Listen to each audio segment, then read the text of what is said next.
മലയാളികളെ ഞെട്ടിച്ച വിവാഹമായിരുന്നു ദിലീപും മഞ്ജു വാര്യരും തമ്മിൽ നടന്നത്. മഞ്ജു വാര്യർ നായികയായ കണ്ണെഴുതി പൊട്ടുംതൊട്ട് എന്ന ചിത്രത്തിന്റെ ഷൂട്ടിംഗ് കഴിഞ്ഞ പിറ്റേ ദിവസമായിരുന്നു ദിലീപും മഞ്ജു വാര്യരും മലയാള സിനിമയെ ഞെട്ടിച്ചുകൊണ്ട് ഒളിച്ചോടി വിവാഹം കഴിച്ചത്. എന്നാൽ കണ്ണെഴുതി പൊട്ടുംതൊട്ട് എന്ന ചിത്രത്തിന്റെ ഷൂട്ടിംഗ് തുടങ്ങുന്നതിന് തൊട്ടു മുൻപുള്ള ദിവസമായിരുന്നു ദിലീപും മഞ്ജുവും ഒളിച്ചോടാൻ പ്ലാൻ ചെയ്തത്.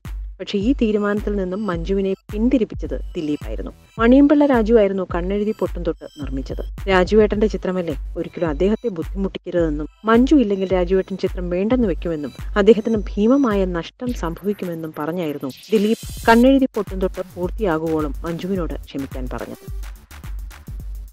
You're watching me and you're watching me on metromatney.com. on metromatney.com. metromatney.com. Subscribe for more videos. Subscribe for more videos. Subscribe here for more videos. Subscribe now. Thank you.